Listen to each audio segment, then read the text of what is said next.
The tiny crown lady, whose heart changed every night the ship moved slowly through the dark space beyond known routes.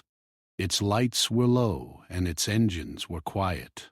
Inside, the human crew watched their screens with careful eyes. They were explorers, not soldiers. Their mission was simple: find lost stations, map old paths, bring knowledge back home. No one expected to find anything alive. The station appeared like a broken crown floating in the dark. Large rings of metal curved around a silent core. Parts of it were damaged, and old scars showed where time and war had passed. Energy still flowed inside, weak but steady. That alone was strange. This place should have been dead. The captain ordered the ship closer. Sensors showed no weapons fire, no movement, no signal sent out. It was like the station was sleeping. A small team prepared to board it.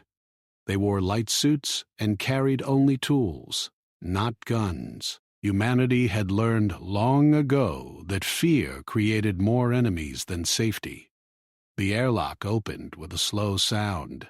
Dust floated inside, shining under their lamps. The station was quiet, too quiet. The walls were smooth with symbols carved deep into the metal. None of the humans could read them, but the shapes felt heavy, like warnings left too late. They walked deeper into the core. Then they saw her. She stood in the center of a wide room. She was small, no taller than a human child. Her skin was pale and smooth, almost glowing. On her head sat a crown made of living metal. It was not placed there. It was part of her, growing into her skull like roots into soil. Thin lines of light moved through it slowly, like a heartbeat. She looked at them with large, dark eyes. No one spoke. The sensors showed impossible readings. Energy levels far beyond what the station should have. Control lines leading from her body into the walls, the systems, the weapons hidden far beyond human reach. She was the station. One of the crew took a slow step forward. The small figure did not move. She only watched, calm and silent. Then she spoke. Her voice was soft and clear. It echoed gently in the room. You are...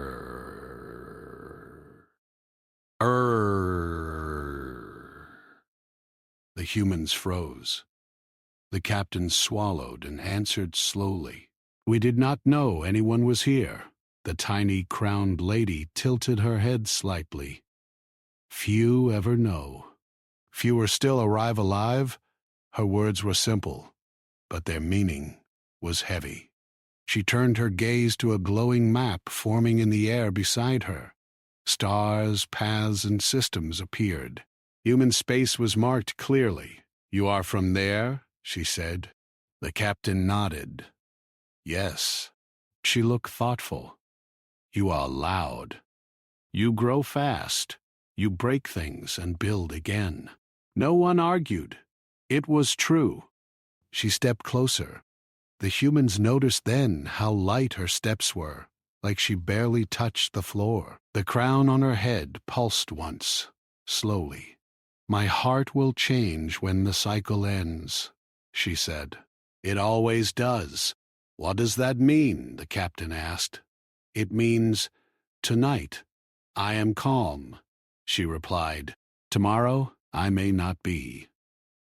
The lights around the room shifted. Old systems woke up, humming softly. Somewhere deep in the station, massive structures began to move. One of the crew whispered, "This place is powering up." The tiny crowned lady smiled, just a little. I decide what lives, she said simply. Every night, my heart decides again. The humans realized then that they were standing before something ancient. Not a queen, not a ruler. A judge. The station was not a ruin. It was a test. The captain took a breath. Why are we here? The crowned lady looked at him for a long moment. Then she answered. Because your kind has reached the edge, she said, and edges must be measured. A low sound echoed through the station. Far away, systems locked into place. Weapons that had once erased stars waited for command. The crowned lady turned her eyes back to the map of human space. Her calm face reflected the stars. Rest, she said. When my heart changes, I will see you clearly. The humans understood. This was only the beginning, and somewhere deep within the ancient station, the night cycle began. The humans stayed in the central chamber, watching the tiny crowned lady carefully. She sat on a small raised platform, her legs folded beneath her like a child, yet her presence filled the room. Her crown pulsed slowly, like a heartbeat. Every pulse sent a subtle vibration through the floor, almost like the station itself was breathing. "Why does your heart change?" one of the crew finally asked.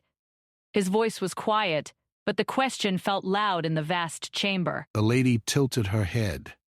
Because judgment cannot stay the same, she said.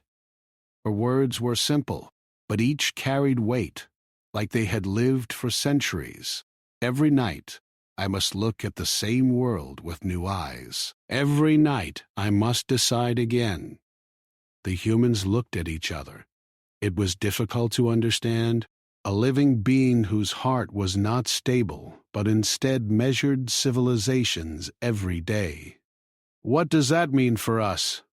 Another crew member asked. Are we safe? The lady did not answer at once. She stood slowly, tiny hands brushing lightly against her crown. Tonight, I am calm, she said. Tomorrow, I may not forgive weakness, and the day after, I may show mercy that is dangerous. Her words made the crew uneasy.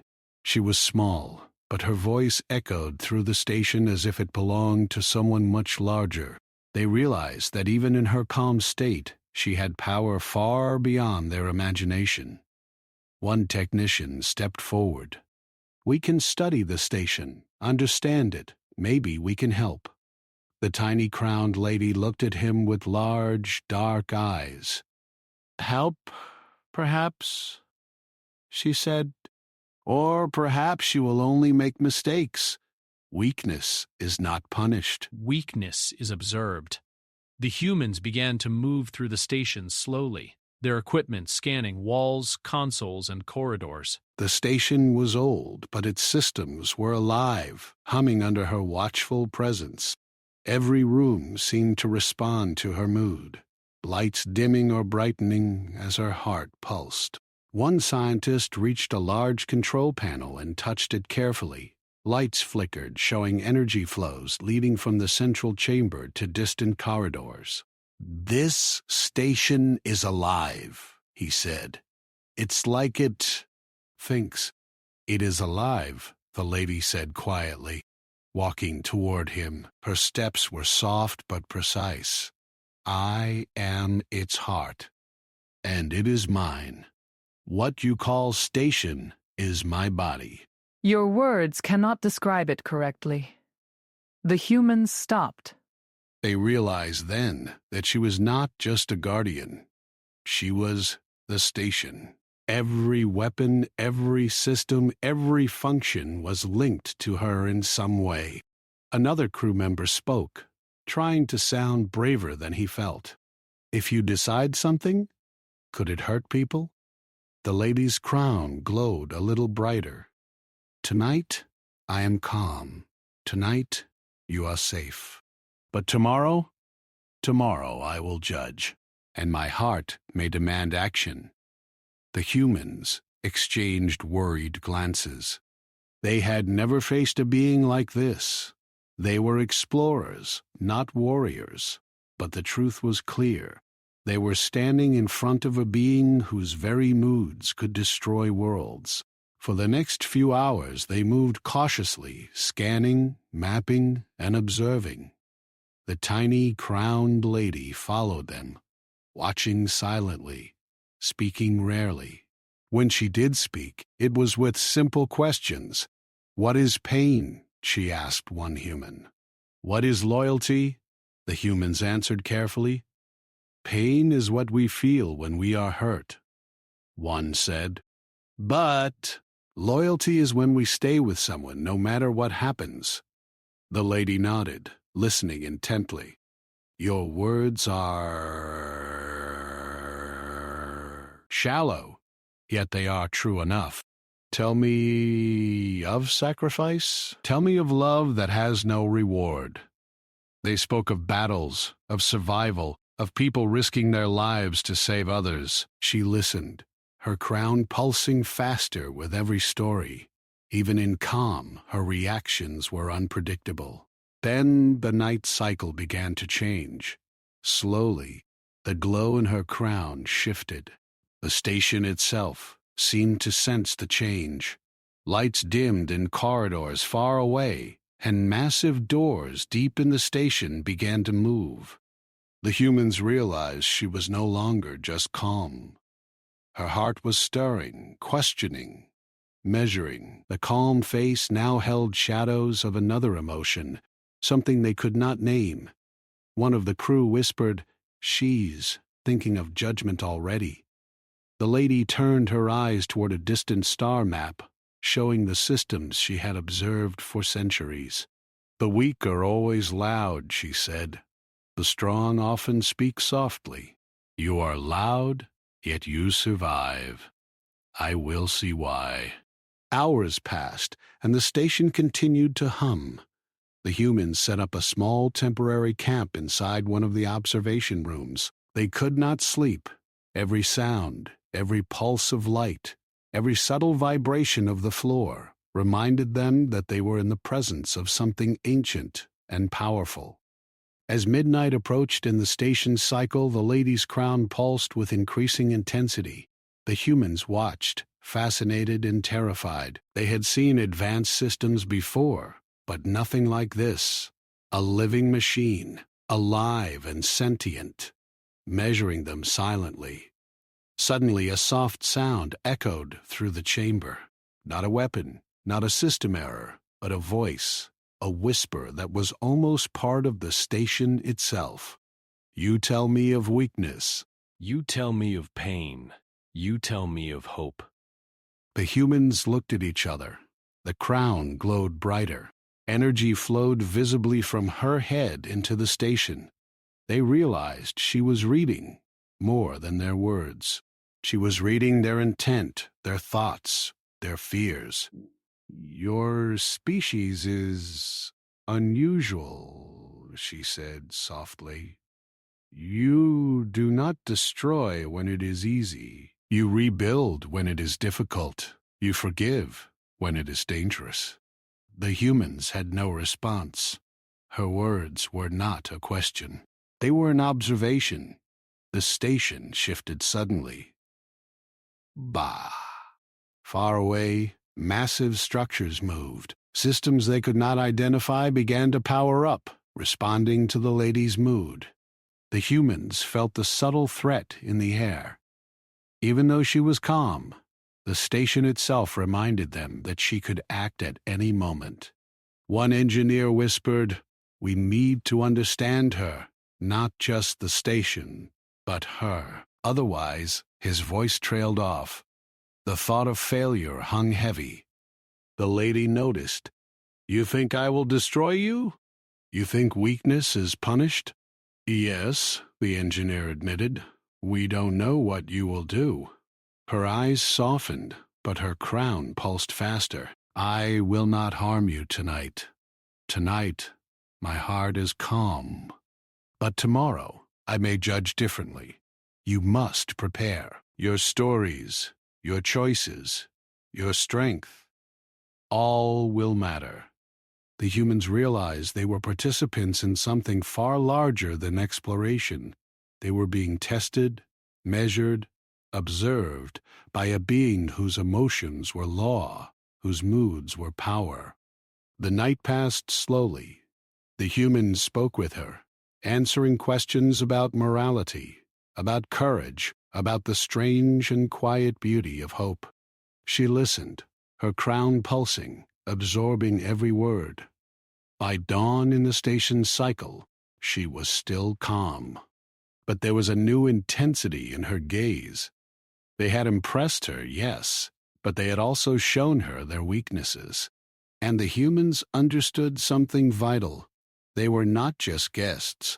They were subjects of judgment. As the humans prepared to rest for a brief cycle, the tiny crowned lady walked to the observation window, staring at the human home system. She smiled softly, a small, strange expression. "You are interesting," she said. "Perhaps you will survive what comes next." The crew did not sleep that night. Every sound, every pulse, every shadow reminded them of the tiny being whose heart changed every night. And the night ahead that might bring something far beyond calm. The humans had begun to understand a little more about the tiny crowned lady.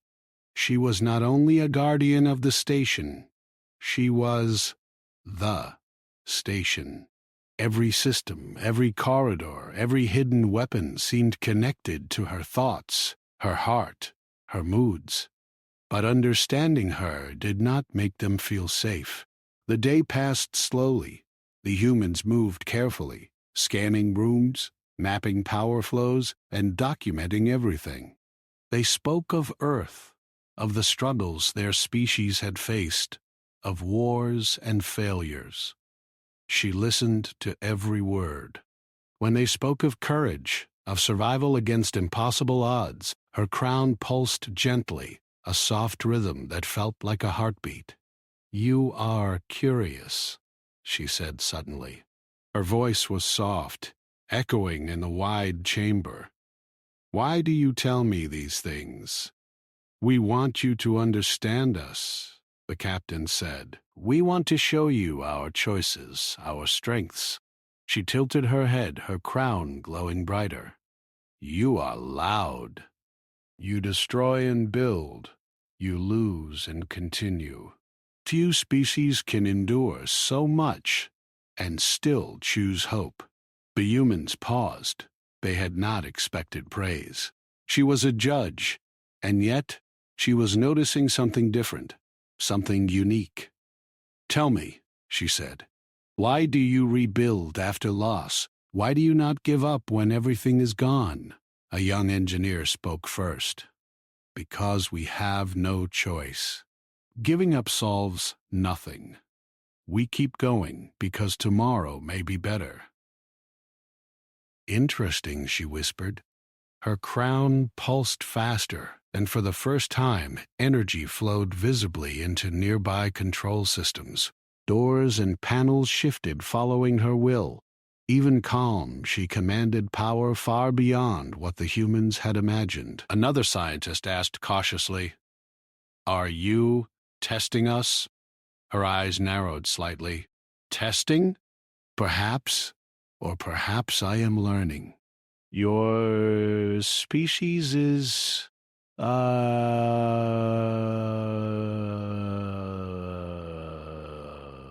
The humans realized that what they thought was an examination might be reversed.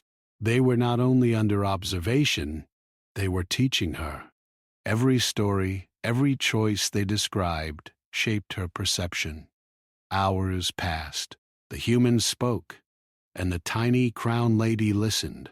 She asked questions about loyalty, about compassion, about sacrifice. The crew spoke of moments when strangers saved strangers, when humans forgave those who had harmed them, when small acts of kindness changed the course of events. She seemed fascinated. Her crown pulsed brightly, illuminating the room in pale blue light. "You speak of weakness," she said. "And yet your weakness is not destroyed. It grows. Strange. The crew did not respond. They understood that in her calm state, she could still change the entire station, perhaps even destroy them. But her fascination with humanity gave them a small measure of safety. Suddenly, the station shifted. Far away, deep in the core, massive doors moved. Systems that had been dormant for centuries began to hum. Lights along the walls flickered. The humans froze. "She is doing something," the technician whispered. "Even calm, she is moving things we cannot control." The lady spoke softly, almost to herself.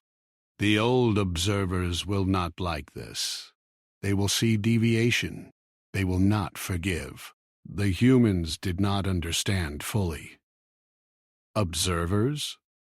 Deviation? Forgiveness?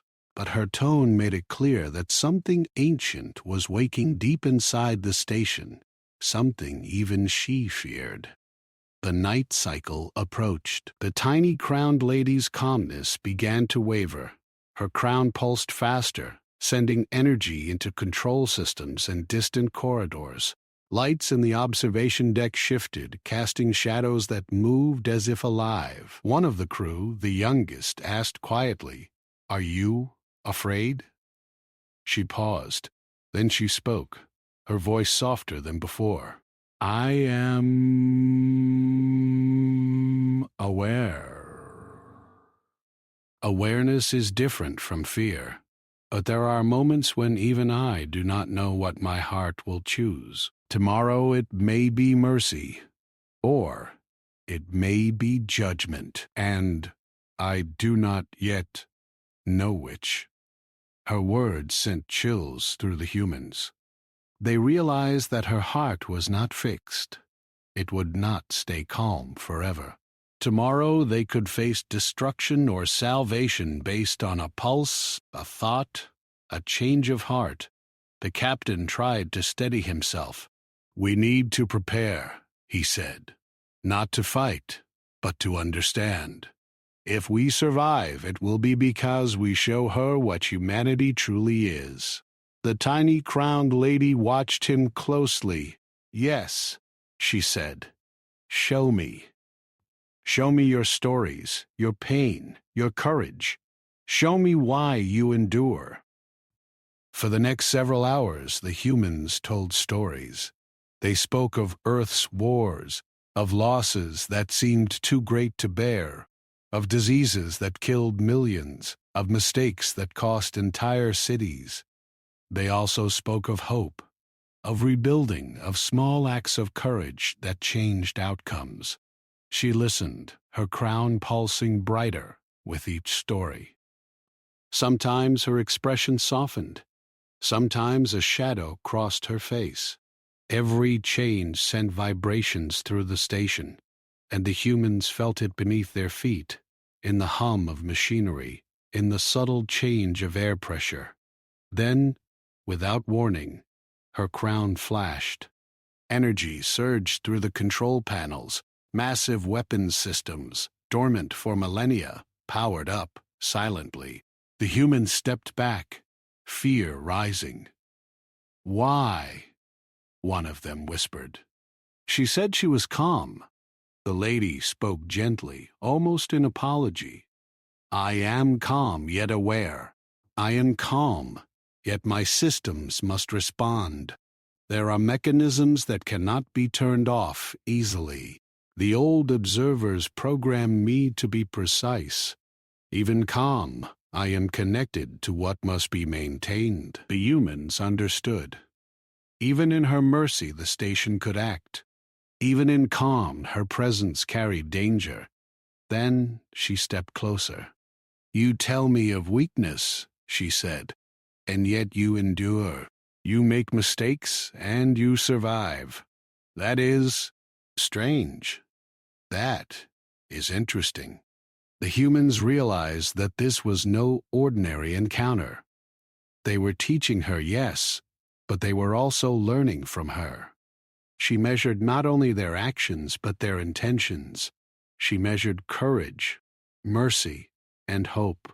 Hours passed. The station hummed with energy. The humans worked quietly, documenting, scanning, observing. The tiny crowned lady watched them, asking questions now and then, always thoughtful, always measuring. Finally, the cycle shifted. Her crown pulsed brighter, then dimmed.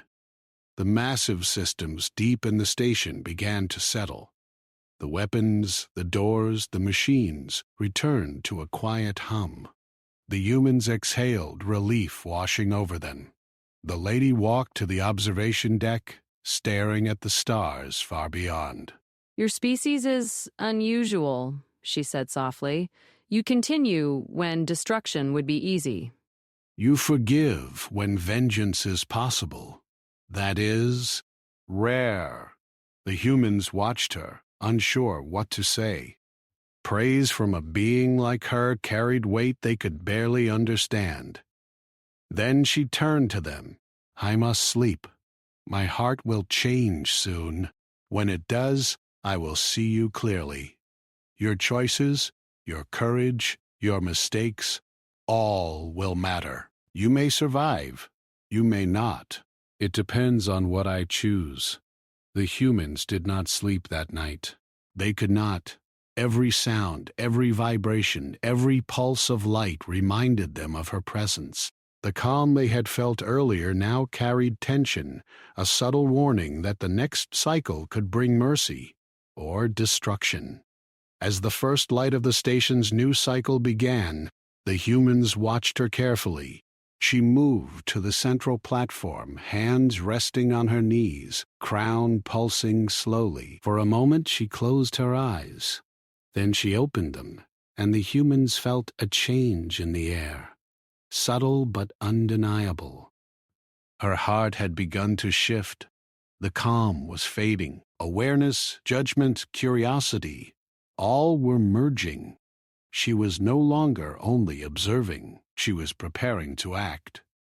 The humans understood.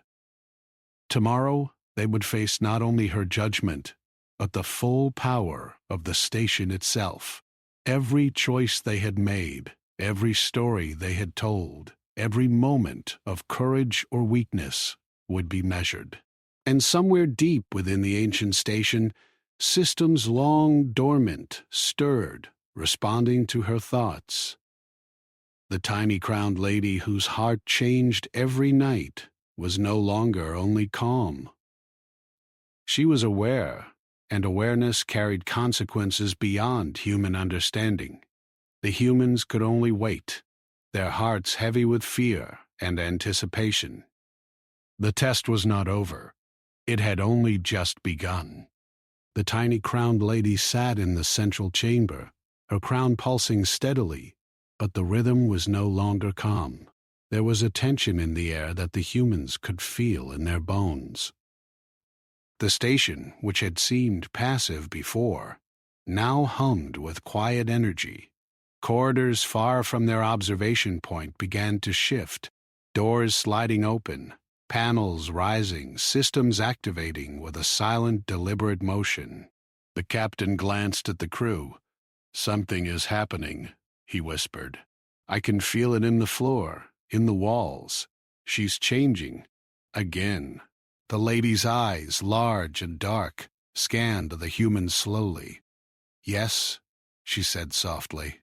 "The observers awaken." The humans froze. "Observers?" the technician asked. "What do you mean?" She looked away toward a distant console. Lines of light stretched into the station's core, tracing circuits and pathways the humans could barely comprehend. "They were built to watch me," she said. "They do not approve of deviation." They enforce rules that are older than you can imagine. One of the scientists stepped forward. "So, you've been free? Free?" she repeated. Her crown glowed, a pale, soft light, but within it was a hardness, a reminder of her power. "I have always been bound to their rules. My calm was a cycle they programmed. My mercy was predicted. But your species, your stories, your courage, it made me pause. I deviate. The humans felt a shiver run through the room. They had not expected their words and actions to matter so much, and yet they had changed her. But now, something older and more dangerous had awoken inside the station. From deep below, a low hum rose. It was not part of the station's normal systems. It was not part of the lady's crown or body. It was something older, something mechanical, and alive in a way they could not fully understand. Who are they? The captain asked. The observers, she said. They will not allow me to act outside their judgment. They will enforce rules, even if it destroys everything in this room. They will decide for me if I hesitate. The humans exchanged worried looks. They had survived one cycle of judgment by showing courage and mercy. But now, there was a force beyond her control, something that could override even her. The first signs came quietly. Doors in distant corridors began to slide open with a hiss. Lights flickered. Massive machinery moved, turning slowly, preparing for something the humans could not see. They could feel the energy shifting in the station, a pressure in the air that made their ears ache slightly. The tiny crown lady stood. Her crown pulsed faster. They will not forgive, she said. Even calm, I cannot stop them.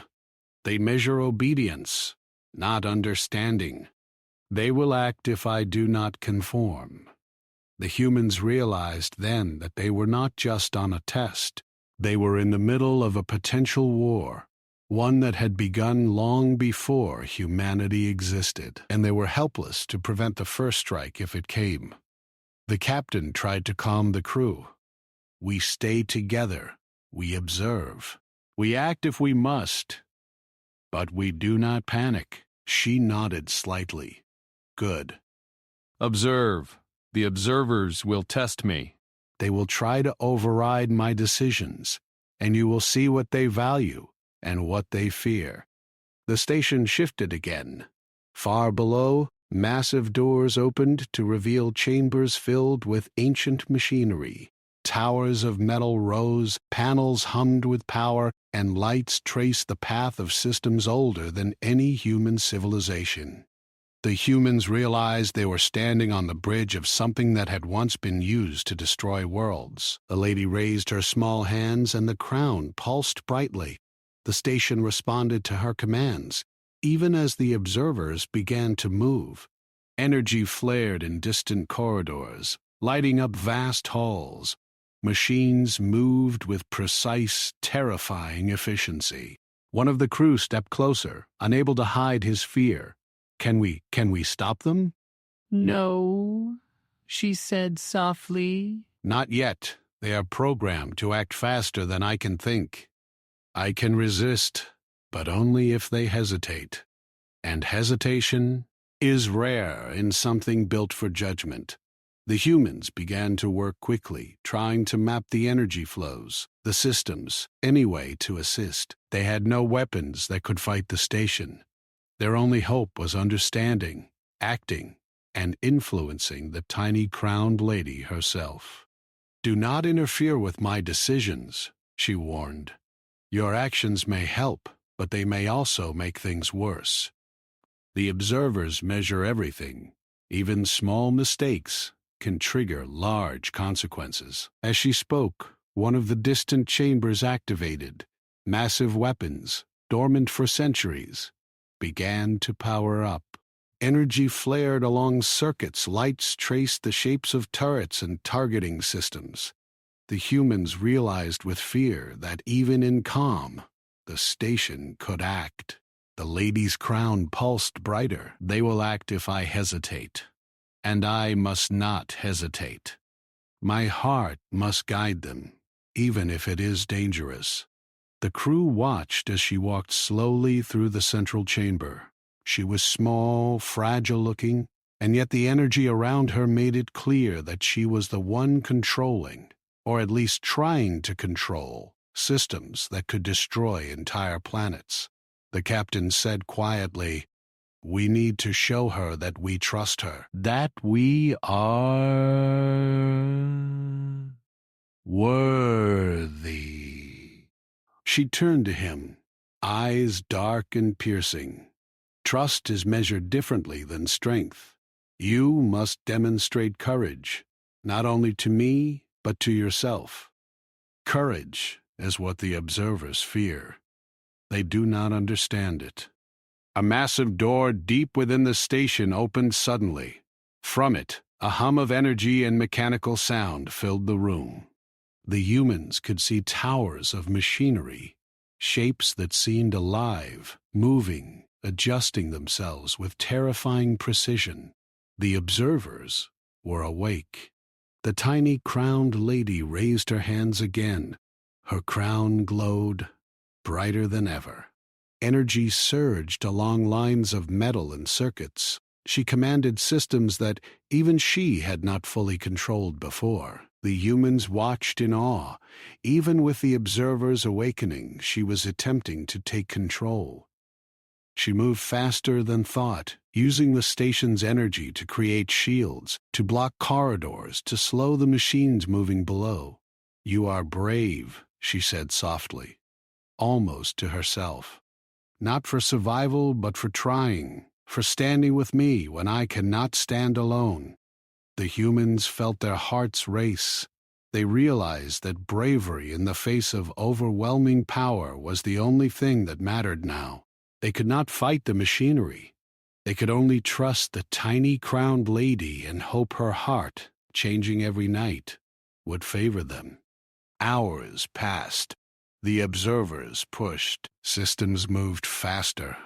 Weapons powered up. Energy spread through the station like a river. But the tiny crowned lady countered every move, using her crown and body to redirect flows, slow systems, and create barriers. She was calm, yet determined. One human whispered, She's controlling it all, even with them awake." "Yes," another said, "but how long can she hold them?" "They are programmed to enforce. They do not hesitate. They do not feel. Only she can, and her heart changes every night." The tension grew. The station groaned under the stress of conflicting commands. Lights flickered, panels moved. Massive machinery rumbled. Every second felt like minutes. Finally, the tiny crowned lady stood in the central chamber, her crown glowing brightly, energy flowing visibly around her. She turned to the humans. "You must understand," she said. "I may be calm. I may be merciful. I may be brave. But my heart is not fixed. Tomorrow, I will see you differently. Today, I choose to protect you because you have shown courage. But the observers, they will continue to watch." The humans realized that this was only the beginning. They had survived one night of judgment, had earned her trust, and had seen the awakening of forces older than humanity itself. But they also understood that the tiny crown lady's calm was fragile. One change in her heart, one pulse of her crown, could shift the balance entirely. As the station settled into a tense silence, the humans gathered around her, preparing for whatever would come next. They had seen the power of courage, the strength of hope, and the weight of an ancient judgment system. They understood that the tiny crowned lady was both protector and judge, and that their survival depended not on weapons or strategy, but on their choices, their courage, and the bond they had begun to form with her. And deep within the station, the observers continued to stir, measuring, judging, and waiting. The humans could only wait with them. The station thrummed with tension. Deep within its metal core, systems hummed and shifted, responding to the tiny crowned lady. She stood in the central chamber, small and fragile in appearance, yet her presence dominated the entire structure. Her crown glowed with a soft yet fierce light, pulsing like a heartbeat that could not be ignored. The humans gathered near her, scanning the station, documenting energy flows, and observing every subtle movement. They had learned over the past cycles that the station was alive because of her. Her moods, her heart, her thoughts controlled everything. Even the observers, massive mechanical entities that had awakened in the previous cycle, responded to her actions, though reluctantly. "You are calm now," the youngest technician whispered. "But how long will it last?" The tiny crowned lady's dark eyes met his. "Calm is not the same as control," she said softly. "I am aware of what comes next. The observers are patient. They wait. They measure. And their patience is infinite." The captain stepped forward. "We need to show you that we can endure, that humanity is worthy." She tilted her head slightly. "I have seen courage, yes, but endurance alone is not enough. You must show purpose, hope, mercy. You must show that your actions matter not only to yourselves, but to others." The humans began speaking again. They told stories of sacrifice, of saving strangers, of rebuilding societies after disaster. They spoke of choices made when fear would have been easier, of children rescued, of leaders forgiven, of whole cities preserved from chaos. The tiny crowned lady listened intently. Every pulse of her crown grew brighter as she absorbed their words. Her heart, which changed every night, was stirring. For the first time, it did not feel like judgment alone. There was a new weight, responsibility perhaps, or understanding. From the deep core, the observers moved again. Massive machinery shifted, energy flowing through corridors like rivers of light.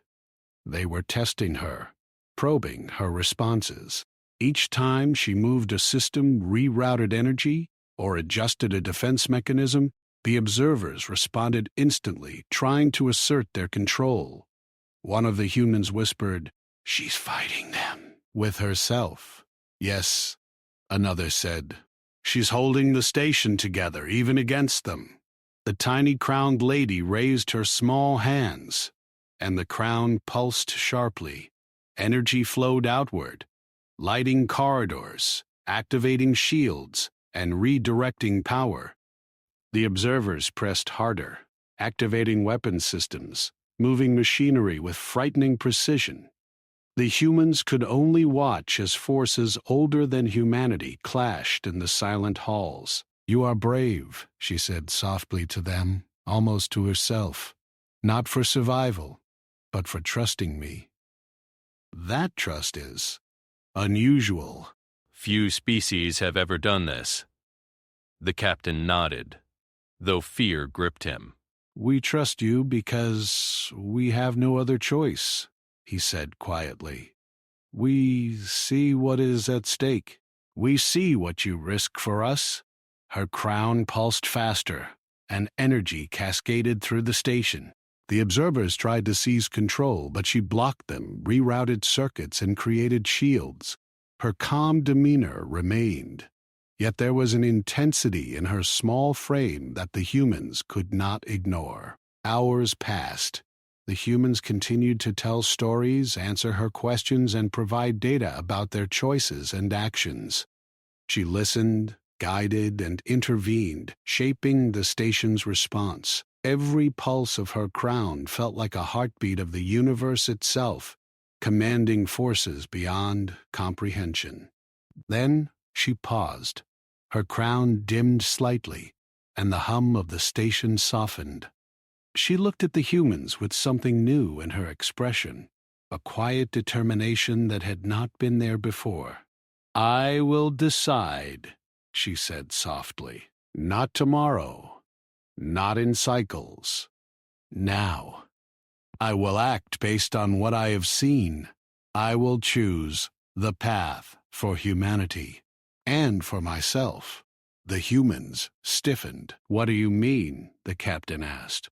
My heart changes every night, she said. But today, I choose purpose, not merely observation. I will act. But the observers, they will not stop me. And I will protect you. But I will also change the station entirely.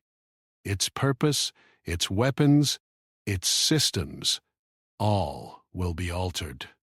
The humans watched as energy surged through the station. Systems that had been dormant for millennia began to collapse and reorganize under her control. Massive weapons, designed to destroy planets, powered down or redirected their energy. Shields expanded around critical areas, creating safe zones. Corridors shifted to guide humans to safety, even as the observers attempted to block them. One of the engineers asked, "Are you sacrificing something?" She looked at him, her dark eyes steady. Yes, every action has a cost. But the cost is mine to bear. I will bear it. The observers do not understand mercy. They do not understand choice. I will show them. The humans realized that this small being, no taller than a child, was risking everything, not only her calm, but the entire station, to protect them. They had seen judgment. They had seen awareness. But now they saw something they had never expected: deliberate sacrifice. The observers pressed harder. Systems moved with frightening speed. Weapons activated briefly. Corridors shifted unexpectedly. But the tiny crowned lady countered each move with precision, her crown pulsing with brilliance. She raised her hands higher.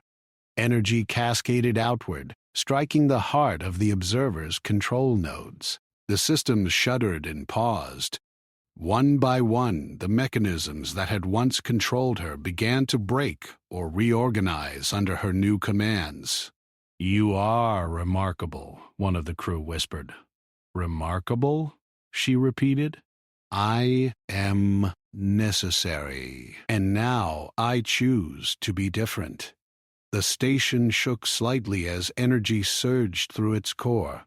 The observer struggled to maintain control, but she had already altered the rules. Their programming could not anticipate her choice. Their actions slowed, and some systems even shut down entirely. The humans could feel the tension in the air, a weight pressing down like gravity. The tiny crowned lady's calm had become something more, a determination that changed the station itself. "You see," she said, "strength is not only power. Strength is choice. Endurance is not only survival. Endurance is courage, mercy, and hope. That is what you have shown me. And that is why I act now." The humans watched in awe as corridors shifted to create safe paths. Machinery redirected energy harmlessly, and weapon systems were disabled permanently. Her crown pulsed brightly, and the station hummed with new life, a life that was no longer bound entirely by rules, but guided by her purpose. One of the scientists stepped forward. "You've changed everything?" "Yes," she said. "I have. I could not remain only calm. I could not remain only judge. I have seen what you are, and I have chosen." The humans realized that they had not only survived,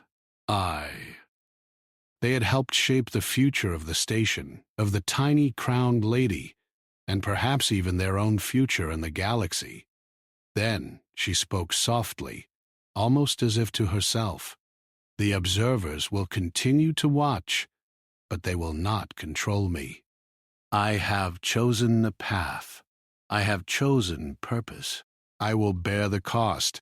Energy surged through the station one last time. Systems realigned. The observers' movements slowed. Their control diminished. The station, once a machine of judgment and destruction, became something else. Alive, aware, and guided by a heart that chose mercy over enforcement. The humans felt a quiet relief. The immediate danger had passed, but they knew the tiny crowned lady's sacrifice was not over. Every action she had taken came at a cost to herself, and the weight of the station, the observers, and the ancient machinery pressed heavily upon her small frame. She turned to the humans, crown pulsing softly. "You may survive," she said. "Because you have shown courage, hope, and mercy. You may survive because you have chosen to trust and to act wisely. But my heart will change again, and with it, so may everything." The humans gathered around her, silent and awed. They understood that the future of the station, and perhaps of humanity itself, rested not on weapons or strength, but on choices, courage, and trust.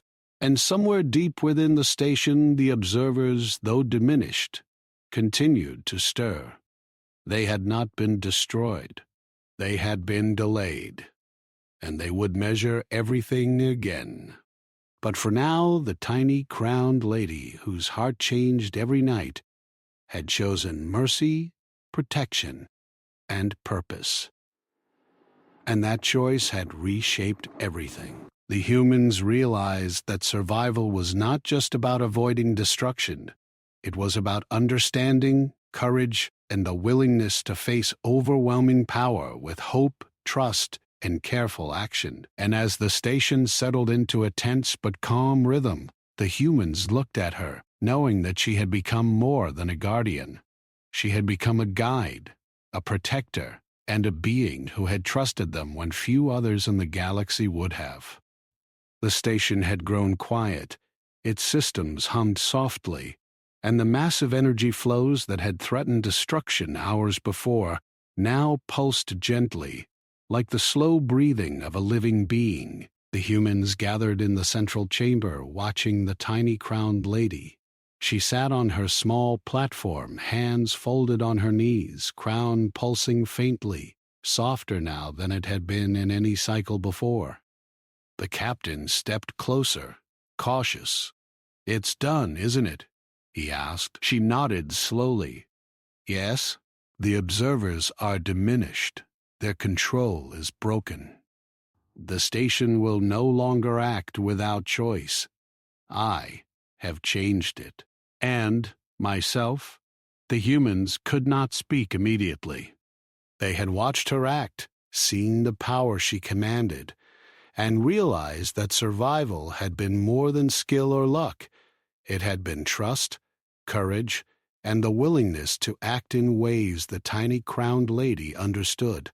One engineer finally broke the silence. "But what will happen to you?" The lady looked down at her hands. Her crown glowed faintly, and the soft light traced lines across her small form. "I do not know," she said quietly. "I have given what I could. The station and I are linked, but my heart, hop, it changes every night. I do not know what tomorrow will bring."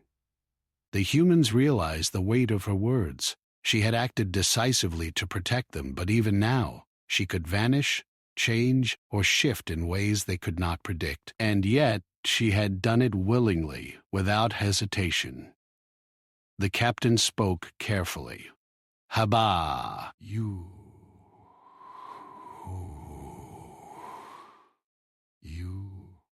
could stay with us.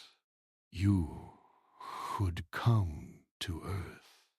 Or at least, your guidance could continue." She shook her head softly. "My place is here. My purpose is with the station. I cannot leave, and the station is too large, too powerful, too old for your world. My actions have changed it, yes, but it is still dangerous. Even now it holds power no human should wield." The humans understood. She had protected them, reshaped systems that had once destroyed worlds, and yet she remained connected to forces older and stronger than anything humanity could face. A young scientist stepped forward. Will humanity survive this? Will we be safe? The tiny crowned lady looked at him, her eyes calm but deep. You will survive, she said. Not because I grant mercy alone. Not because the station obeys me. You survive because you chose to act with courage. You chose to show mercy. You chose to endure even when fear was easier. That is why you live. That is why your kind continues. The humans felt a quiet awe. They had come to explore a station. They had thought themselves observers, perhaps explorers, perhaps witnesses. But they had become participants in something far larger than themselves. Their actions, their choices, their courage had mattered to a being who judged entire civilizations, whose heart changed every night, and whose decisions could have erased them with a single pulse of energy. She stood slowly, small hands brushing the floor. I must go now, she said. The station needs me. It is alive because of me, and I cannot abandon it. My heart will change again, and with it, so will the systems. But today I have given all I can. You have learned much, and perhaps so have I. The captain nodded, fighting to hold back emotion. We will not forget this, he said. We will remember your courage, your choice. The lady smiled faintly, almost like a human child. Perhaps that is enough. Then she moved to the central console, small hands reaching up to a control panel that glowed softly. The crown pulsed brighter once, then dimmed. Energy flowed from her, spreading across the station in subtle waves.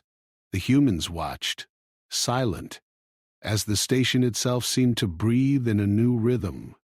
Systems once designed to destroy now rested, powered by her will but without aggression, waiting only for guidance she might never give again. A soft sound filled the chamber, a hum that was neither alarm nor warning, but something almost alive. The humans realized it was her voice, or perhaps the station itself. I have chosen the path, she whispered. I have altered what I can. You may continue. You may live. That is all I ask. The humans looked at one another. They had survived not because of technology, not because of power, but because of courage, understanding, and trust. They had learned that even the smallest being could change the course of entire civilizations. One of the engineers asked carefully, "Will we see you again?" The lady shook her head. Perhaps not. My heart changes. My form may change. I am bound to this station. But your survival, your choices will remain with you. That is enough. The captain stepped closer. You've saved more than us. You've changed the station forever.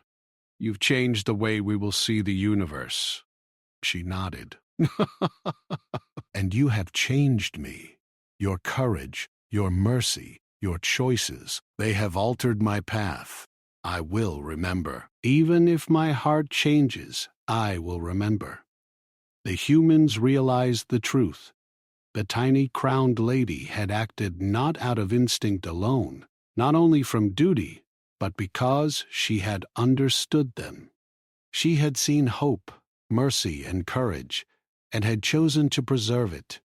The station trembled slightly, as if acknowledging her words. Systems powered down gently, corridors shifted back into place, and energy flowed calmly through the old machinery. The observers, though diminished, were still present. They would watch, they would measure, but they could not undo what she had done. One of the scientists asked, Will they ever come back? They may, she said softly, but the station has changed, and my choice has changed it more than they comprehend. You need not fear them today. The humans took a deep breath, relief and awe mingling. They had faced ancient judgment, watched a being of unimaginable power, and survived. They had learned the true value of courage, hope, and mercy. The tiny crowned lady moved slowly toward a small chamber at the edge of the central platform. She knelt and pressed her hands against a glowing console.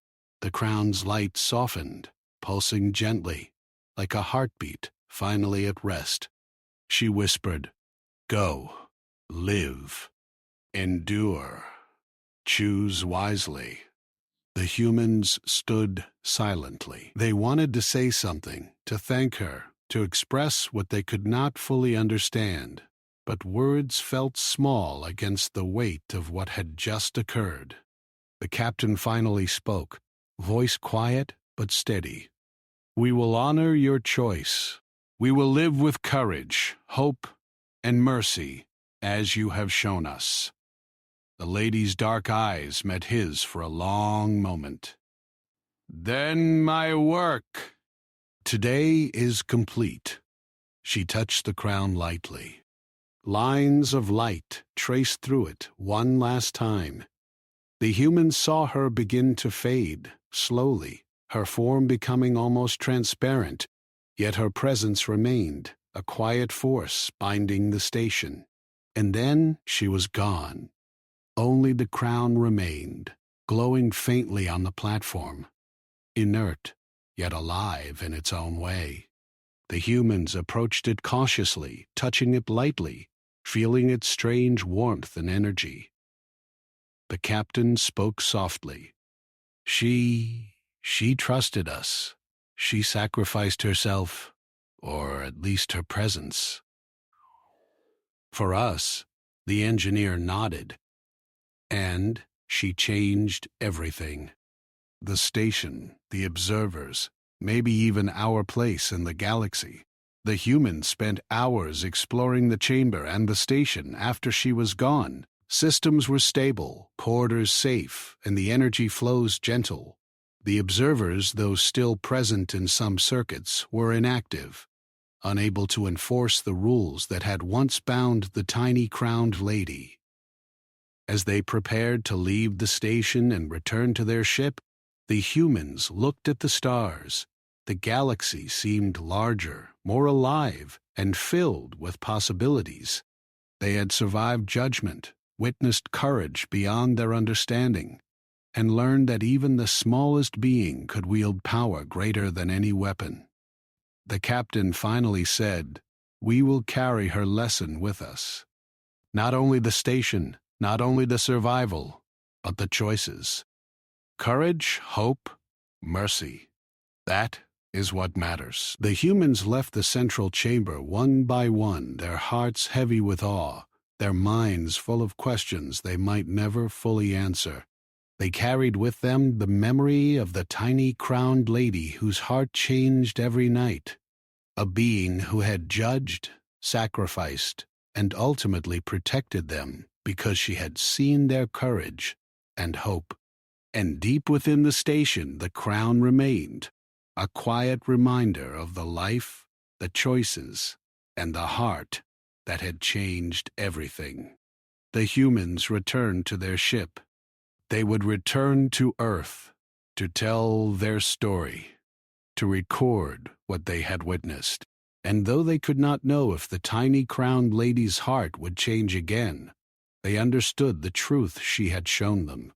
Survival is not only about strength, technology, or strategy.